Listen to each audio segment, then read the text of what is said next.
I think you've all seen this book. It's a grand effort to synthesize what we know about climate change in the Baltic Sea area. It's very good, and it's open access.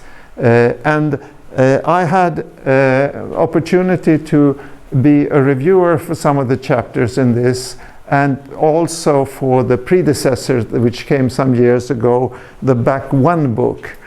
And one thing that struck me when I did that was that people tended to be rather certain, express rather certain opinions of what is going to happen in the future.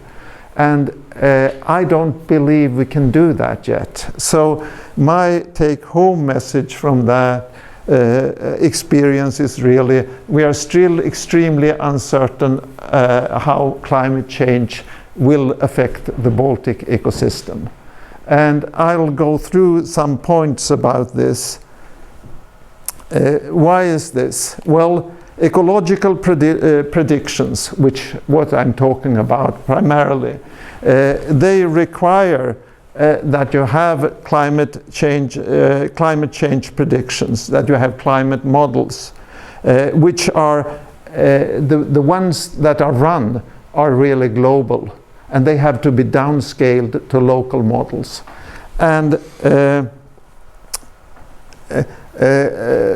nowadays you find that one climate model is inherently uncertain. So people prefer to use a group of models that differ in various aspects. And if all the models come out reasonably close, then you start to believe in them. And then you also have to make, in order to run the models, you have to make emissions assumptions. You have to assume how much oil or coal we're going to burn, for example. And those depend on humans, and that makes them extremely uncertain. I mean, I've seen during my lifetime, when I started out, people were saying that the use of fresh water, of water in houses in Sweden was going to increase enormously, because it had been increasing enormously for many decades. And then suddenly the increase just stopped, and people started to use less water, totally against all predictions. Similarly, we have seen electricity consumption in Sweden, where people were planning to build large numbers of nuclear power plants because we're going to use so much electricity.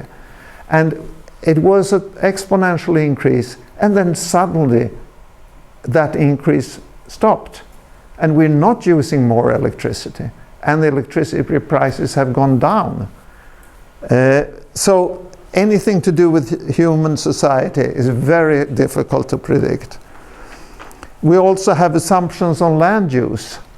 If you reforest areas of agricultural land because agriculture doesn't pay any longer, then you get an entirely different picture from if you continue agriculture. And also ecological feedbacks, things that are beginning to be included in models, but still only in rough fashion, like what is the albedo effect of forests growing further north, which means that more sunshine will be absorbed in those northern areas. And then we have the downscaling of the climate models, which is far from trivial. And unlike climate models where you have many, you normally have just one or a few downscale models for a particular region. And ecological predictions also require that you have some, either preferably a tested mechanism, you know how things work, to go from one, for example, to go from one organism to another, for example. Or you have an empirical relation. You know that one ecological process or is connected to another in a statistically significant fashion. And then you hope that this is a cause-effect relationship when you build your model. And you use models, and all ecological models are gross simplifications. There's no way to include all the details of the ecology of animals and plants in your models. Your models are based basically, normally, in very few exceptions, on what organisms are present now in a particular place. You don't take into account in a meaningful manner the possibility of organisms immigrating because conditions change and become useful for them in the new place, or invasive species that come from very far away and maybe could theoretically change this ecosystem quite a bit. And you also basically need to take other anthropogenic changes into account. What do we do about nutrients, overfishing, changes in hydrology? For example, we're going to continue to release even more water probably in winter from our hydropower plants because when it's really cold in winter and we want to heat our houses, we can't do it with wind power because then there is probably no wind. And contaminants also could enter into the picture. And not only temperature matters, but also things like light, oxygen, and for the Baltic particularly salinity. An example here is that you often think when you want to predict what's going to happen in a warmer future, you look in Europe, you look south and see what are conditions a bit south where it's somewhat warmer. And you use that to predict what's going to happen, say, in Swedish lakes in 50 years. They'll be like lakes in northern Germany today, or something like that. But what you don't take into account then is that light isn't going to change in the same fashion. There is still less light here than there is further south. And this is a particular example where they looked at staghorn coral, and they see that requires 18 degrees minimum. And if you look at simply the temperature, it will be able to grow further and further north as it warms. However, corals also need light, which means that as it grows, that it won't be able to grow as deep as it does further south. It will be pressed towards the surface, and eventually, even if it gets very, very hot, it's simply not going to have enough light to survive through the winter. Another aspect is oxygen. As water gets warmer, it can hold less oxygen. So at the same time, organisms, as they get warmer, then they use more oxygen. So there's less available and they need to use more. And a recent paper calculated that an organism to survive needs to be able to use 2 to 5 times the oxygen that it uses for its basal metabolism. Basal metabolism, that's when it's totally still, not doing anything.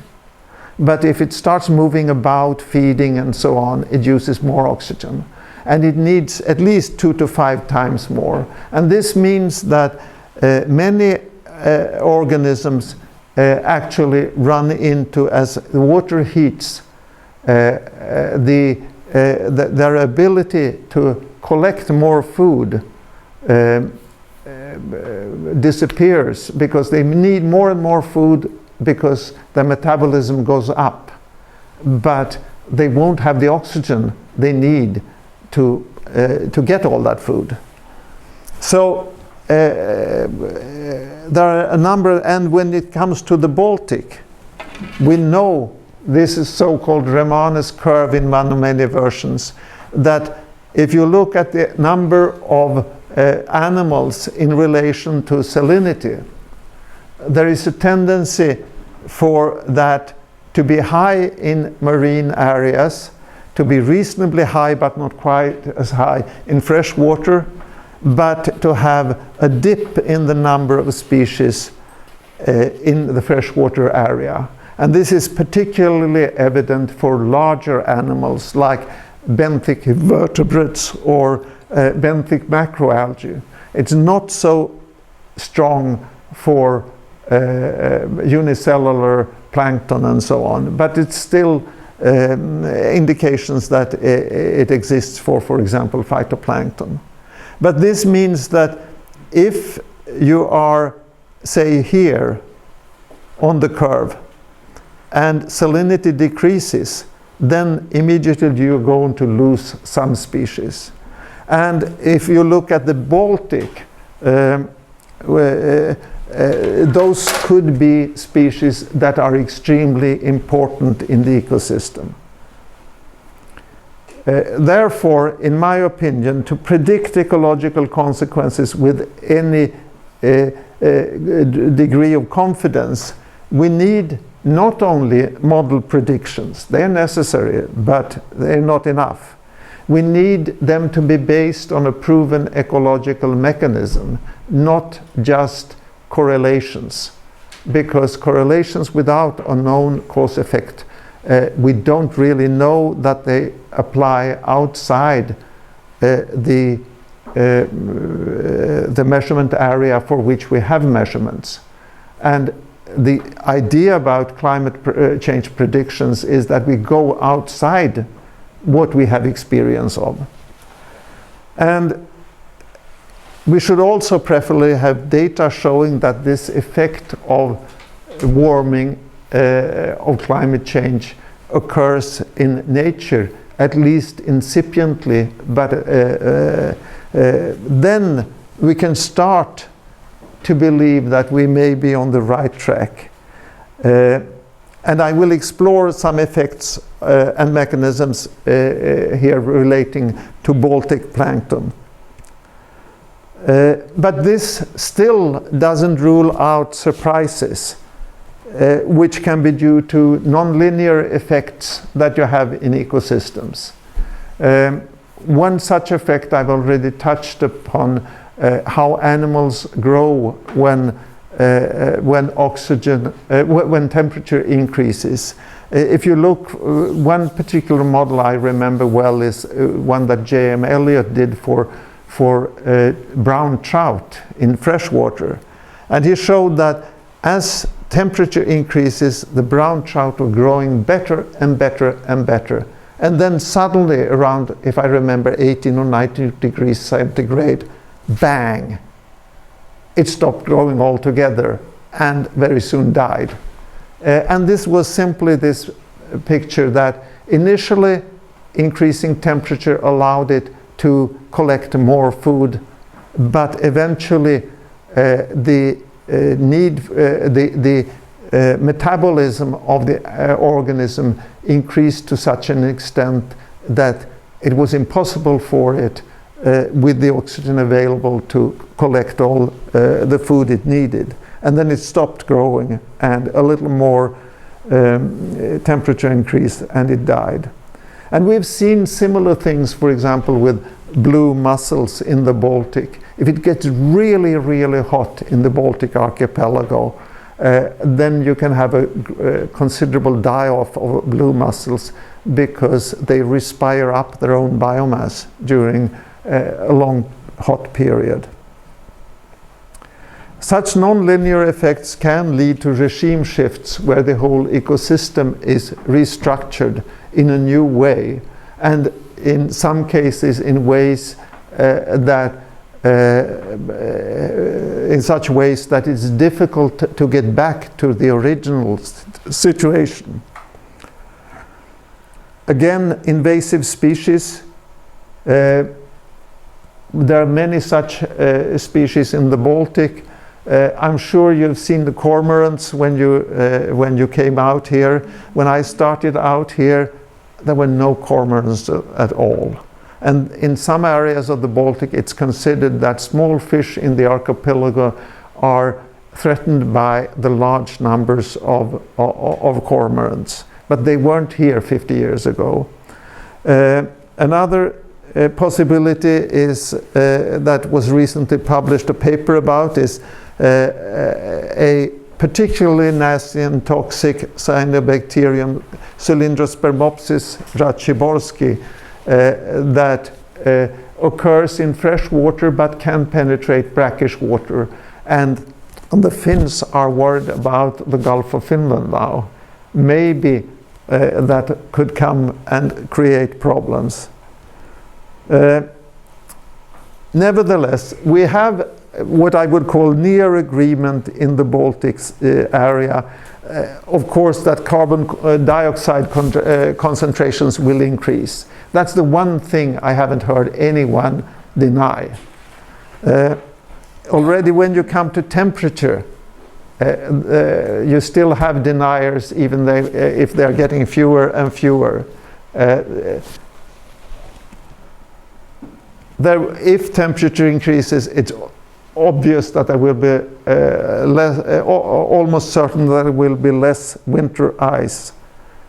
And also, if there is temperature increase, absolute sea levels must increase. Both because of the melting of glaciers and because of thermal expansion of the water in the sea. And we know that air temperature has increased in the Baltic Sea area on the order of, over the last 100 years, on the order of 1.52 degrees. But when you look at water temperature, Hansson and Olmsted tried to look at various proxies to see what has been the long-term change. And according to their model, there was in fact a pretty warm period around 1750. So they say this time series alone, even if it shows warm temperatures at the end, doesn't really in itself prove a warming. You have to go to other data for that. Baltic Sea maximum ice cover has definitely decreased. And this is a sort of a fairly normal prediction of Baltic relative sea level. And that depends on, number one, that you have a rising land from isostatic uplift after the glaciation, as Dan Conley talked about. But overlaying on that, you have an increase in the sea level as well. So both are rising, and they're competing. Who gets there? Who is faster? And the normal thing is that the normal prediction is that yes, sea levels are going to rise quite a lot in the southern Baltic, maybe a half a meter or so by the end of the century, but they will but land will continue to rise from the sea in the northern part, in the Gulf of Bothnia, and here we will be around the zero level in towards the end of this century. But there are some high-end predictions that essentially suggest that that we're going to see a rising sea level in all of the Baltic by the end of the century.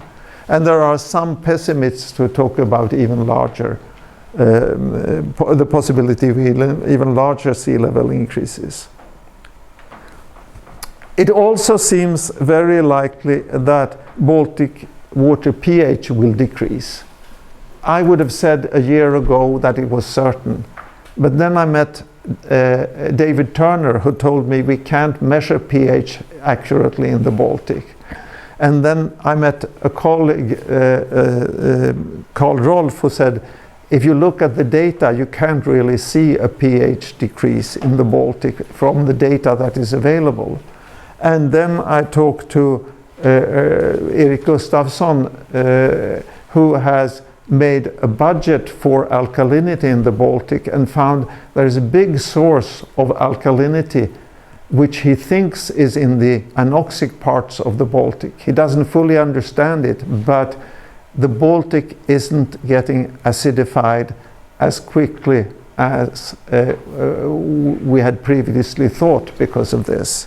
So I'm less certain about this now, but I still think that there will be a decrease, but maybe not as large as we had believed before. Precipitation and runoff will almost certainly increase. Coastal erosion is going to increase if water levels increase and if we lose the protection of ice in the most windy time of the year. And if you look at, here's a climate anomaly map for the last 100 years or so in Sweden. You see the temperature increase. You see the increase that there has been an increase in precipitation, but strangely enough, there is no clear increase in runoff. And this has been explained by Gia Destuni, who's shown that in the southern half of Sweden, we now do agriculture more effectively. We have much more agricultural production. That requires a higher evapotranspiration from the fields.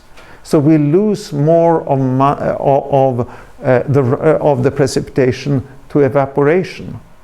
And in the north of Sweden, in most drainage basins, we have built large reservoirs for hydropower, and the free water surface evaporates much more than land. So there also we've increased transpiration. So we don't see here an increase in runoff.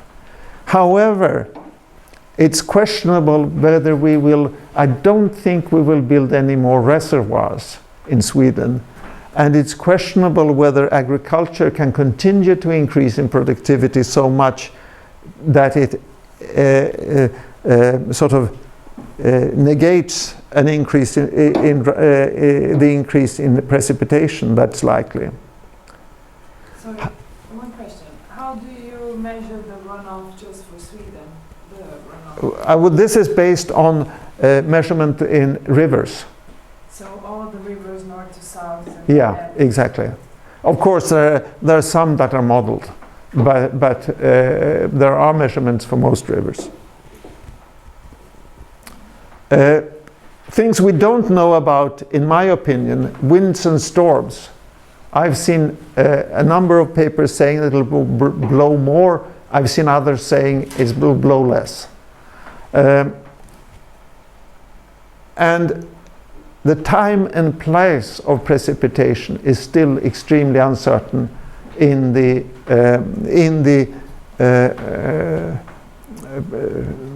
predictions or the scenarios we have seen. And for example, it will make a huge difference, even if we do have increased precipitation. If we have it in winter over Poland, that will flush out a lot of nutrients. If you have it in summer or even in winter over northern Sweden, northern Finland, that's not going to bring so many nutrients because rivers there are very low in nutrients. Major Baltic inflows. We have seen that some papers suggesting that they will be less common in the future. Marcus has written a paper saying that conditions for major Baltic inflows are probably going to be slightly more common in the future, but there seems to be no agreement yet. And salinity effects of increases in freshwater input, some models say salinity is going to decrease a lot for a given input of freshwater. Others suggest much slower increases. And these models, both for major Baltic inflows and salinity effects or changes, neither of them, as far as I know, have taken into account a rising sea level. So there are considerable uncertainties in the backgrounds that we knew. Clouds is a well-known difficult thing, and that of course influences the amount of radiation reaching the sea. Again, invasive species, and there are many things in ecology that we don't know very well. So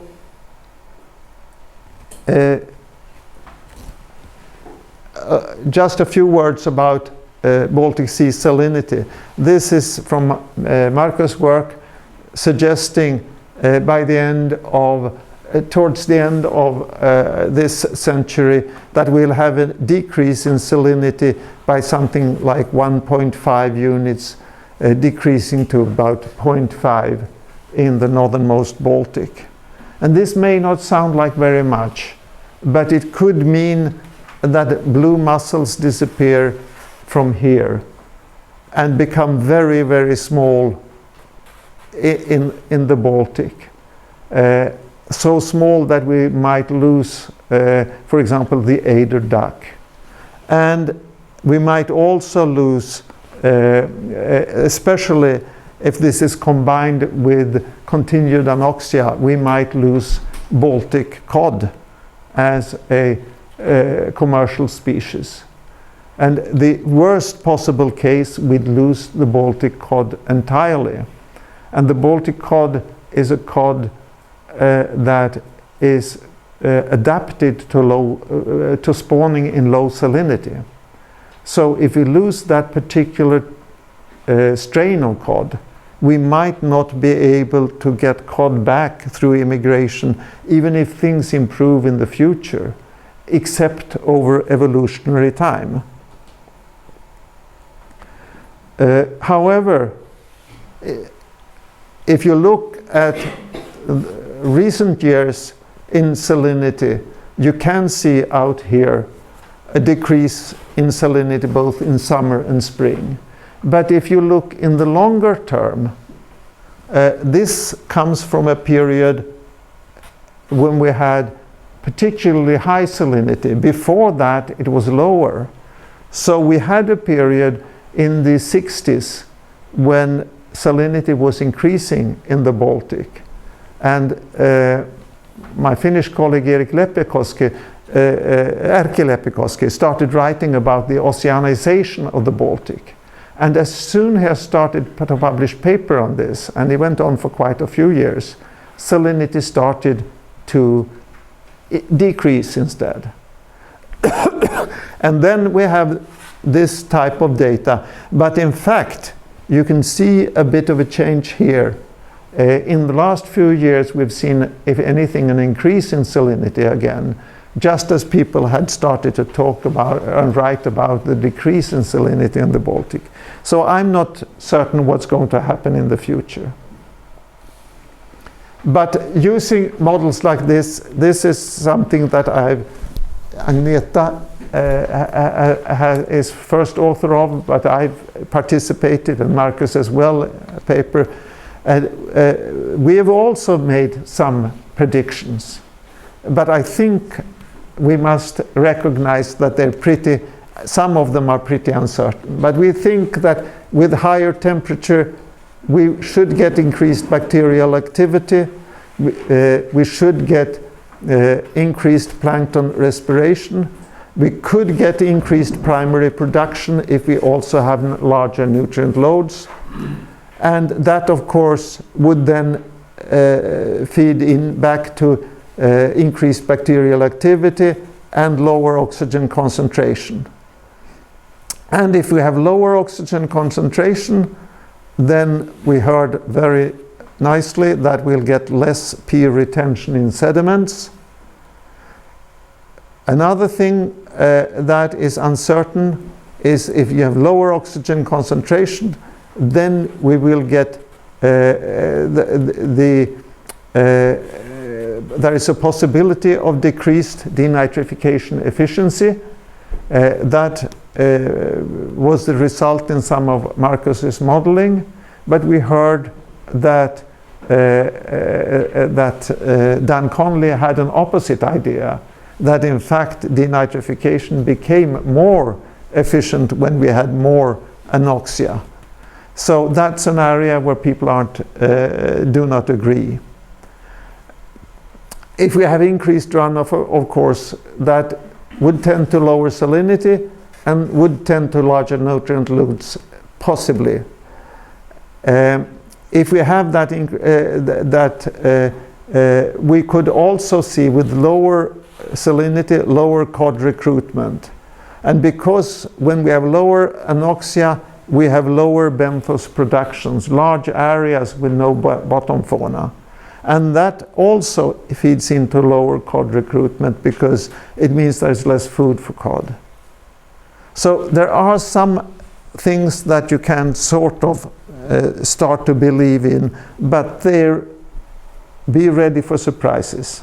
Ragnar, may I comment? Yes? This stuff with the denitrification, I mean, what is here meant is a denitrification efficiency. Yeah, yeah, true. It means if the denitrification goes up, Yeah. it is divided Yeah. by the total fluxes. So it's really the efficiency. Okay, relation yeah, you're to the right. Supply. Yeah. So I'm not quite sure what Dan really has said. So, and I'm not sure if there's really an Yeah. opposite opinion. Yeah. And basically, all denitrification requires oxidized nitrogen. And if you have deep anoxia, you won't have any oxidized nitrogen because when organic matter is decomposed, you will only get ammonia. So in that extreme sense, you will stop denitrification when you have total anoxia. But on the other hand, when you have intermittent inflows of oxygen, then you can get pulses of very strong denitrification. And that could be a reason for continued losses. And we have actually seen in recent years that the amount of regenerated phosphate has been increased in comparison to the amount of regenerated nitrogen for plant production. And in this diagram, cyanobacteria are very important, and I think they're very important in the Baltic ecosystem. And normally people worry about cyanobacteria because they add nitrogen to a nitrogen limited but eutrophicated sea. This means that they're not good for fighting eutrophication. And the second thing about them is that they float up to the surface, blow ashore, and not only do they stink and look bad, they're also toxic. So they have killed a number of dogs, even cows. And of course, then people start to worry about small children swimming in or bathing in this. So there are a number of negative things about them. And it's also been said that they are bad food for animals, for zooplankton particularly, because they lack certain biochemical components like sterols and so on that animals definitely need. However, it turns out, and we've shown recently in a paper in this Ambio journal, that the cyanobacteria, their particular trick is that they can take up nitrogen gas and convert it into biologically available nitrogen. And they use this nitrogen to grow their own biomass. But they also leak a lot of what they have fixed to the water, and you get a lot of other phytoplankton growing there. And it turns out that zooplankton, if you feed them only cyanobacteria, they grow very badly. But if you feed them a mixture of cyanobacteria with other phytoplankton that grow on the nitrogen from cyanobacteria, then they can do quite well. So then they can actually use cyanobacteria, and they do. And cyanobacteria, of course, also create some sedimentation, even if it's much less than that which comes with the spring bloom. I have a comment. Yes? I just was in a big meeting in Uppsala. Yeah. Yeah. Were representing that this export of Yeah. nitrogen was especially true in the coastal system. Uh-huh. And less in the offshore, according to the study they presented. Yeah. Oh, I haven't seen it, so I can't comment on that, but it's quite possible. I mean, their data is part of what we've used here. They have been using very advanced techniques to show that immediately a considerable proportion of the fixed nitrogen is leaked. But you can make longer term calculations that come up with that over time, even more than what they find in their short-term incubation, must be leaking from the cyanobacteria.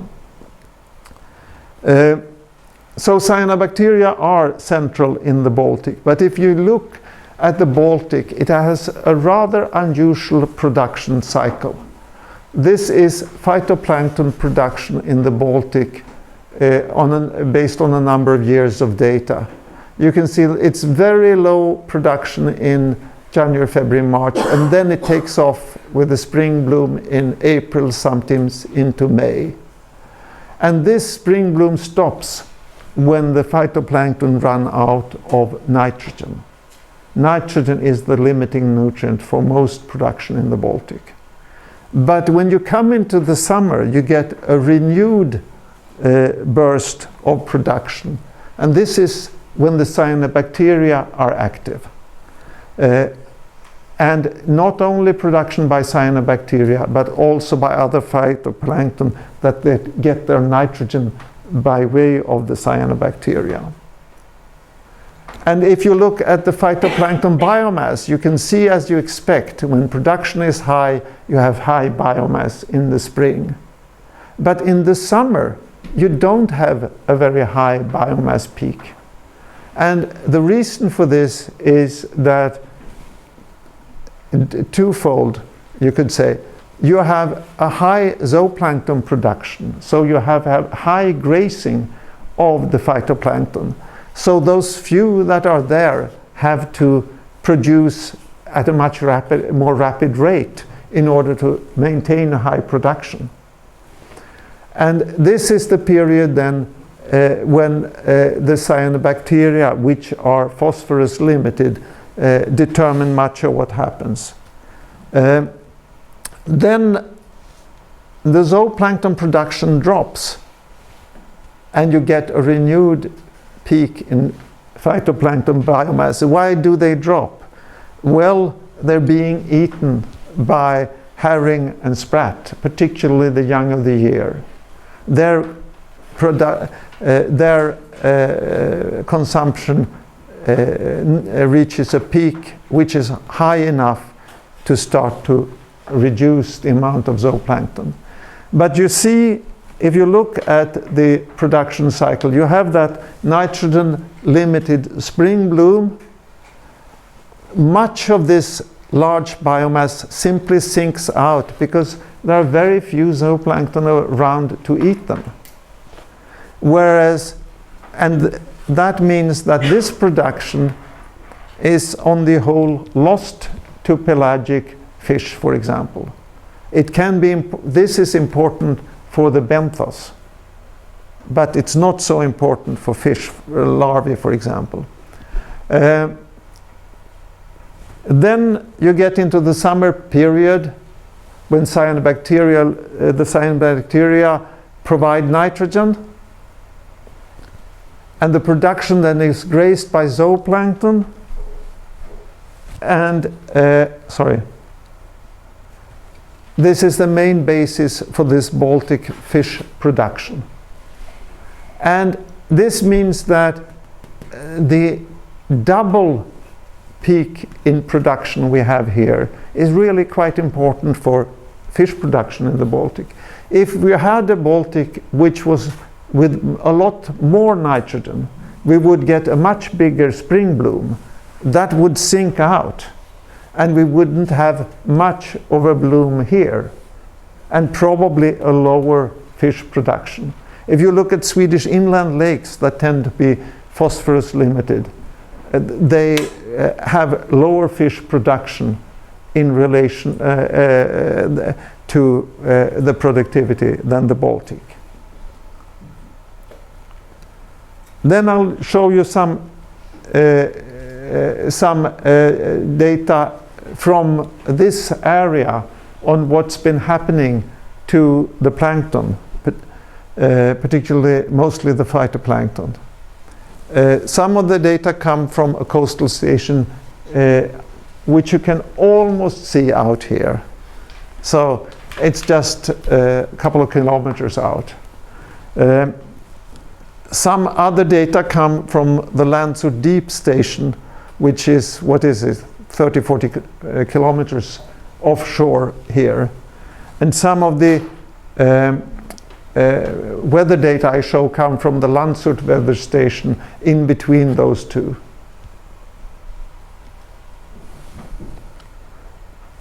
If you look at the winter-spring air temperature at Landshut, you see that over the period here for which we have good plankton data, you can see that it's actually quite low in the beginning, and then 1988 it suddenly jumps up, and after that it is on a high newer level.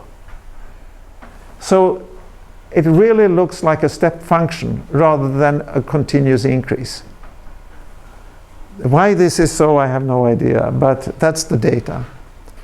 And you can also see that when air temperature in this period is low, you have a lot of ice, up to 100 days.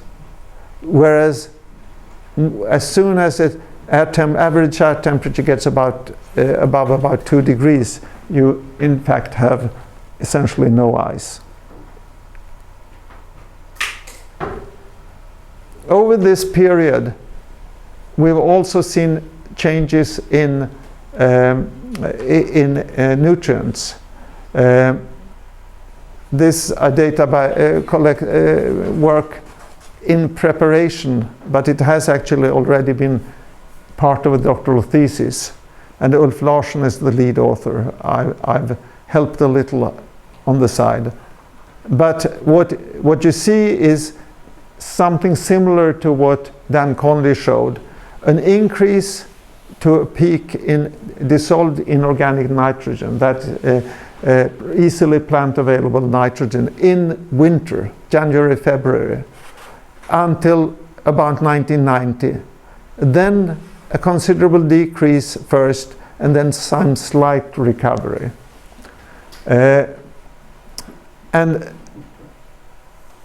For phosphorus, on the other hand, we've seen an increase until the late 80s, and then continued rather high values. So you don't see, you there is some slight decrease, but it's certainly not statistically significant. And if you look at the development of phytoplankton divided into those two periods, this is the annual cycle of phytoplankton out here. On average for 1977 to 1989 and for 1990 to 2011. And this is mostly the cold spring period. And this is the warmer spring period, you could say. So you see that the spring period was dominated by diatoms and was quite high. Now with higher temperature and also somewhat lower nitrogen, you can see that the peak is smaller, but and less dominated by the diatoms. The dinoflagellates tend to take over. And also, later in the spring, an autotrophic ciliate, Mesodinium, which has become quite important part of the phytoplankton. And you can also see a tendency to more cyanobacteria in the summer. And overall, you can see a tendency for a lower spring bloom, but a larger summer bloom, in a lower spring bloom and a larger summer bloom in recent years. And we have had reports from Finland that they've seen a similar development. And this is essentially what you would expect in a situation where there is less nitrogen during the nitrogen limited spring bloom, leaving more phosphorus for the cyanobacteria later. However, and then I'll compare the later period at the coastal station with the offshore station, for which we have data only from 1990. That's why we had that division here. And if you compare this data from, these are from counts of phytoplankton, but if you compare them with chlorophyll estimated from satellites, you do see that there seems to be two peaks that agree, but the phytoplankton peak in the summer tends to be larger in the satellite record. And this is probably a combination of two things. The chlorophyll is closer to the surface during the summer. It's not mixed over such a large volume. And also the counts of phytoplankton normally do not account for the very smallest phytoplankton, the picoplankton, but they also have chlorophyll, so they'll show up in a measurement like this.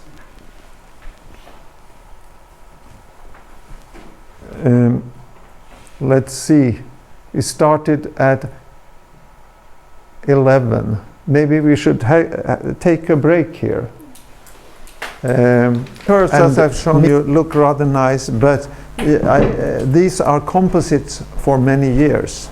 And if you do them for each individual years, you'll find them very different. So it's only when you do it for many years that you get quite a nice picture like that. Therefore, the changes, for example, in magnitude between different areas and so on, they're not easy to show statistically. But I'm going to look at some other data here on trends in spring bloom timing. And this is for the same two stations in a paper that is submitted but not yet published by Olle Hjerne and co-workers, and is based on, again, the environmental monitoring since 1977, then for the coastal stations, and 1990 for the offshore station. And you can see that there is a clear trend in spring bloom timing. The spring bloom is becoming earlier. And this is true for diatoms, it's true for dinoflagellates, and it's also true for the total phytoplankton biomass.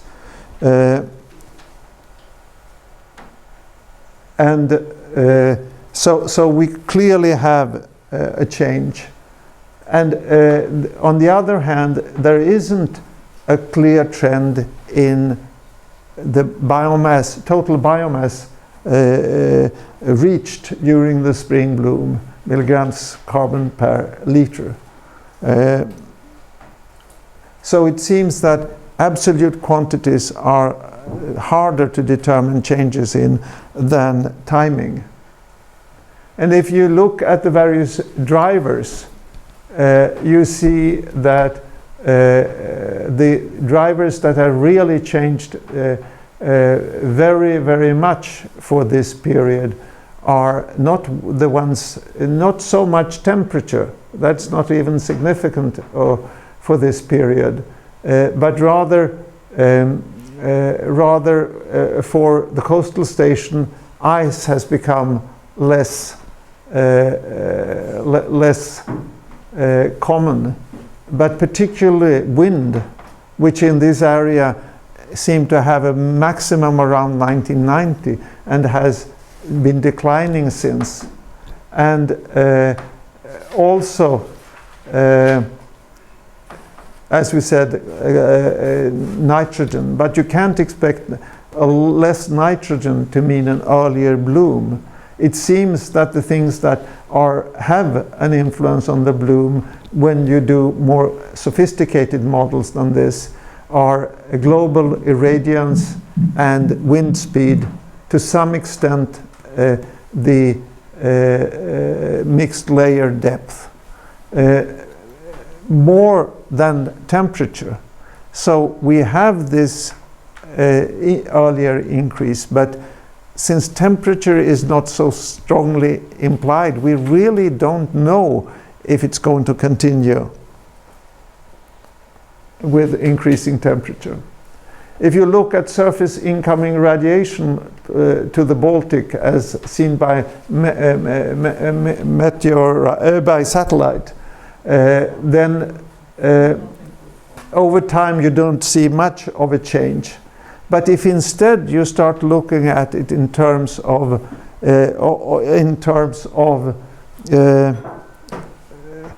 timing, and this is work that Matikaru has done, you can see that this is cumulative incoming surface shortwave irradiance. That is the solar radiation used by photosynthesis. And if you look at it carefully, you can see that this is 200 watts per square meter. That you get already in January from the beginning of the year. 500, 1,000, 2,000, and so on. And if you look at it, you see that these are sloping this way, meaning that 100, 500, 1,000 is reached later in recent years. That is, winter has become more cloudy. But somewhere in mid-March, things change, and they start to go this way instead.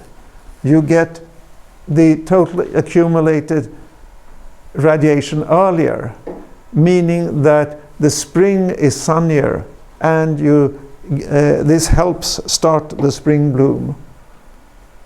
So up to about 1,000 watts per square meter, the slope is positive, that is, things happen later. But after that, the slope changes to negative, meaning that you reach that at an earlier stage. And we believe that this could be of importance for the timing as well as temperature. Do you know if these data are station data or satellite data? These are satellite data. If Matti Curry does something, it tends to be satellite data. And this is, and they again, I should say, no. The data is for the Baltic Sea, but he's essentially used the Bothnian Sea, the Baltic proper, the Gulfs of Finland and Riga, but not the immediate coastal area. Can I ask you one Yeah. thing about this with the timing of the spring bloom? Because I worked a long time with this kind of sampling, and I know it's very hard to find the spring bloom. I mean, how often do you have to go out to actually assess the spring bloom, or do you do it from satellite data? Well, from the data I've shown so far, are based on sampling out here, and that in the spring bloom is sampled once a week, and once a week is sufficient. It would be even better with twice a week, but expensive.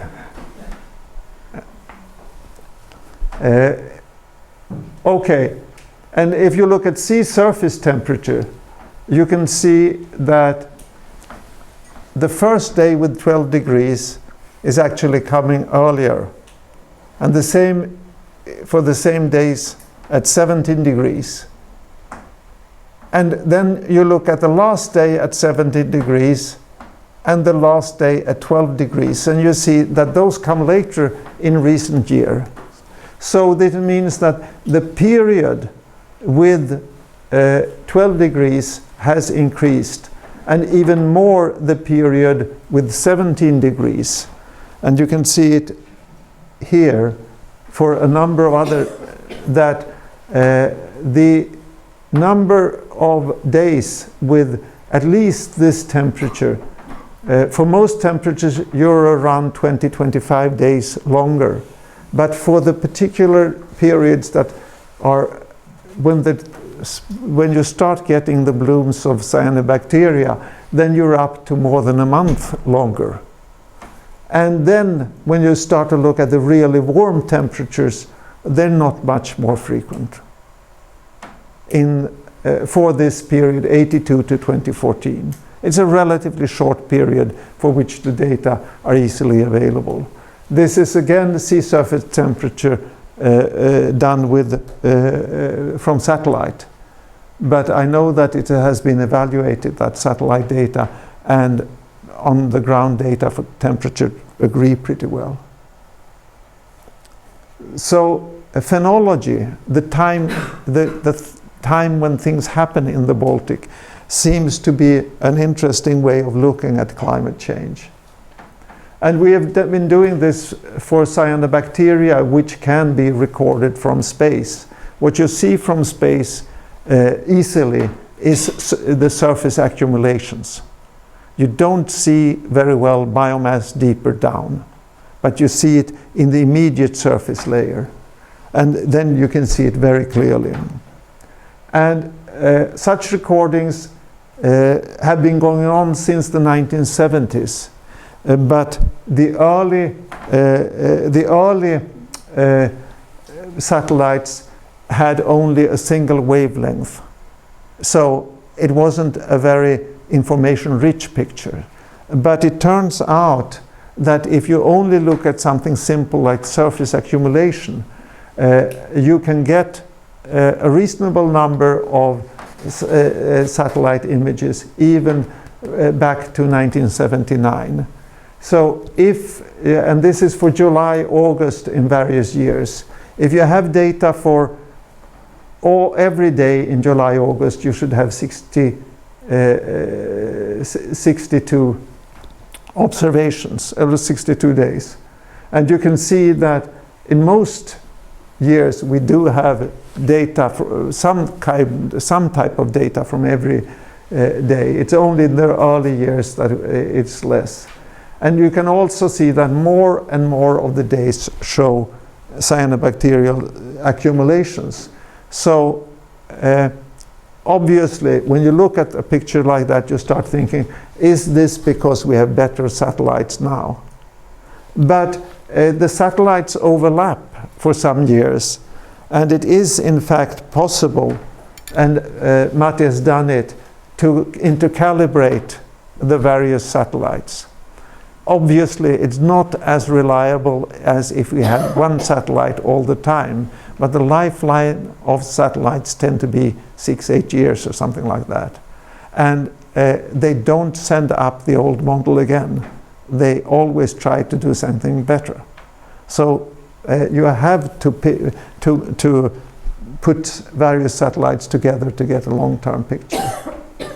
And you can do that from 79 to 2013, and we now have 2014, and we'll have 2015. And you can see just by eye that the later in the period you have more cyanobacteria than early in the period.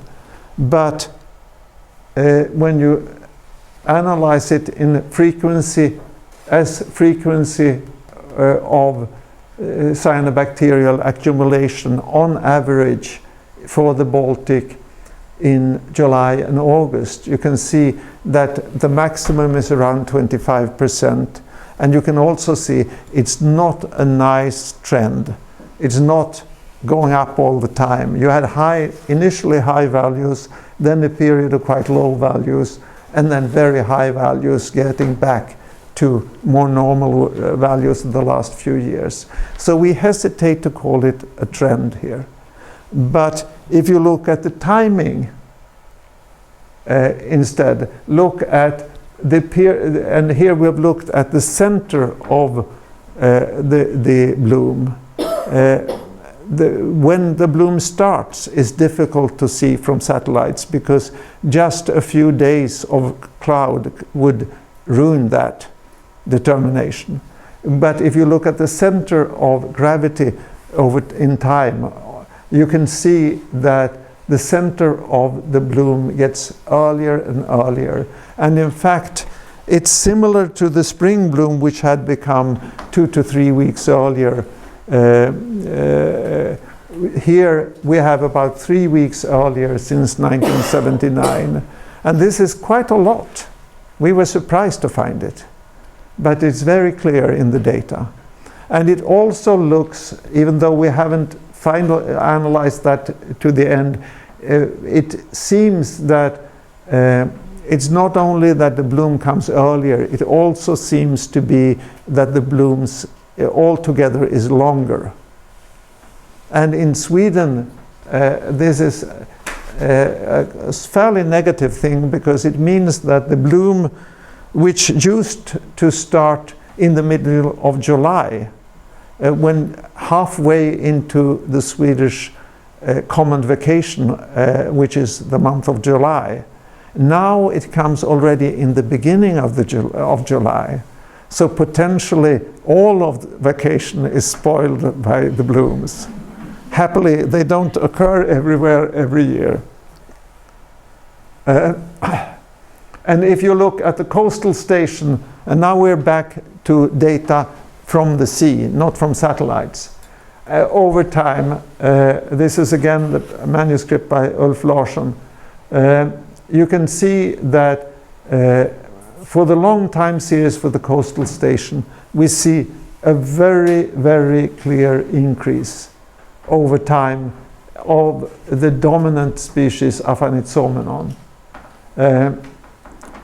Nodularia, which is the one you see most of in the satellite images, is in fact extremely difficult to take samples of in the water because it's so enormously patchy. You can have an enormous concentration here and 2 meters away the water is entirely clear. Where do you take your sample? It's very, very difficult. For the offshore station, we had data from 1990. We have no time trends here. But if you went back to, let's see, no, sorry. If you looked at this, if you'd started in 1990, you would maybe have seen a slight increase, but not as much.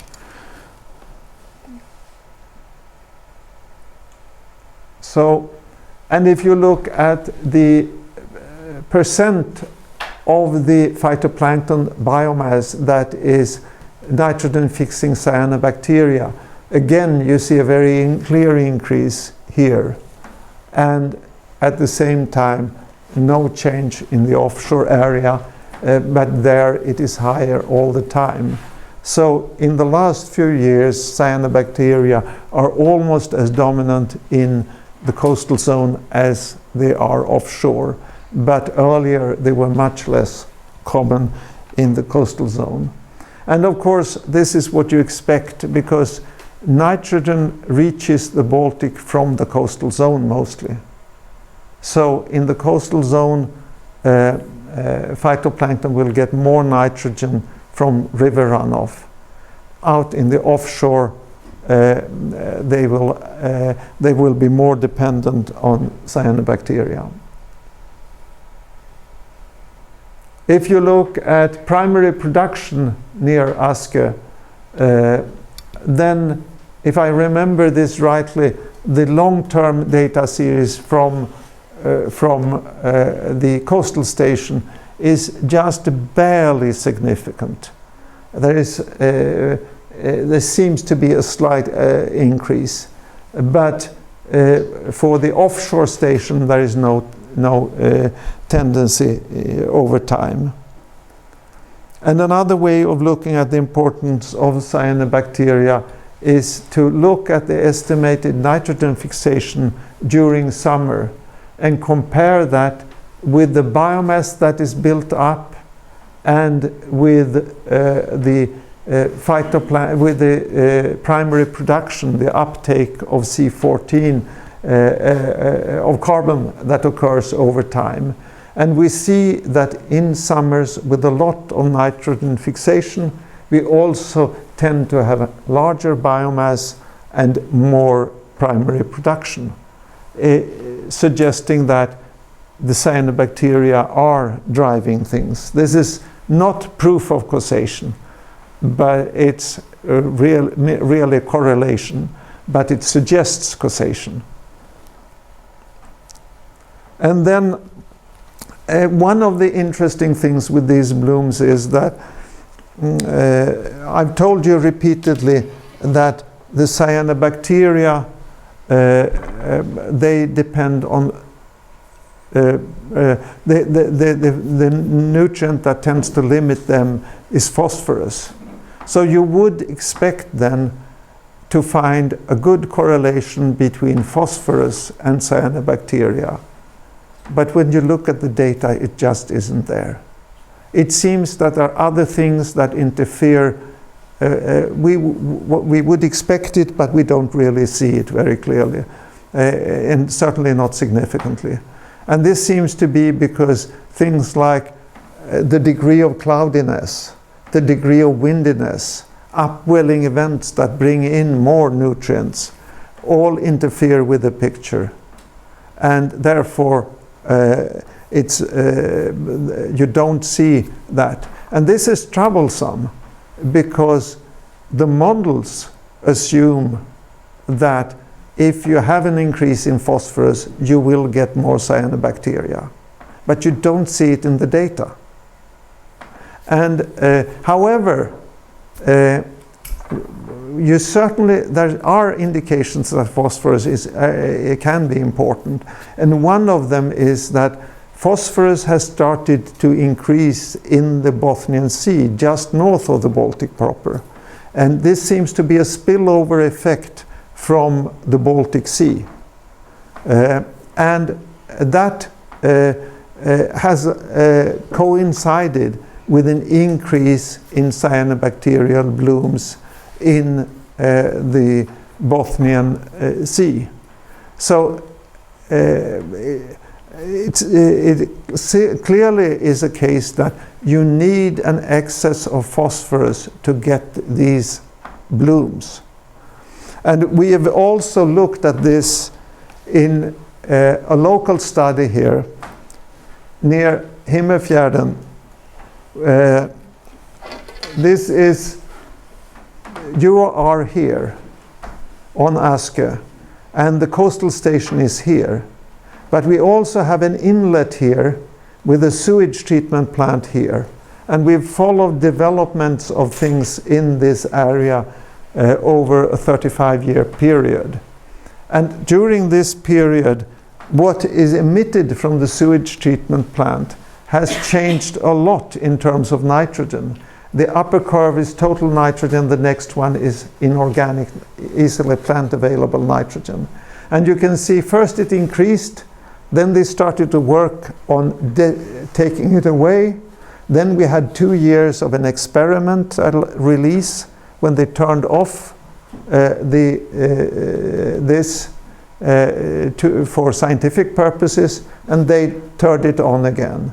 Whereas phosphorus out has been more or less steady and not varied very much, except a small experimental release back in 1983-84.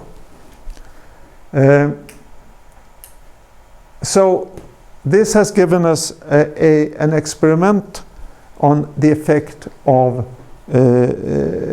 nitrogen. And if you look at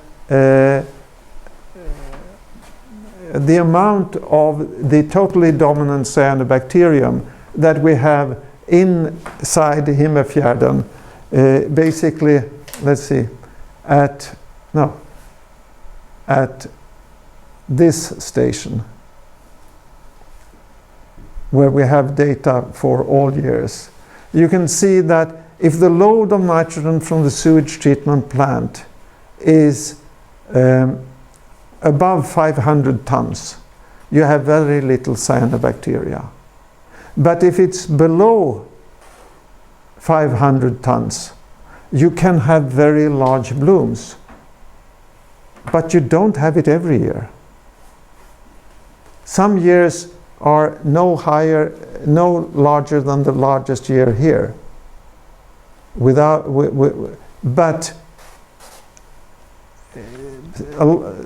an excess of phosphorus is necessary, but other factors are also needed to get a high development. And it seems to be a little bit similar to that in the offshore. On the other hand, you can see that if you look at the mean winter concentration in Himmerfjärden of inorganic nitrogen, and then you look at the spring chlorophyll in the area, you can see very clearly that above here, nitrogen isn't limiting, phosphorus is. And that is fairly much the same every year. Then you don't see an effect at all of nitrogen. But once you go below something like 225, 230 here, then nitrogen becomes limiting. And the more nitrogen you remove, the less spring bloom you get. So here in an experimental situation, you can see the effect of nutrients in a way you couldn't from just observations out here at the coastal station. So I'll skip that and go to a final thing. Do I think that modeling is a waste of time? I have said that you can't be very certain of the results. No, absolutely not. I think it's essential. We need to explore the range of possibilities using both historical, geological, and modeling results. Models test if our ideas are internally consistent. They're very important. But we should be skeptical and keep measuring in nature and adjust our efforts at mitigation and adaptation to reality as we see it unfold, because we are going to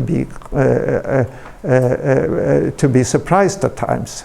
I'm sure of that. We have been in the past and we will be in the future. Thank you very much.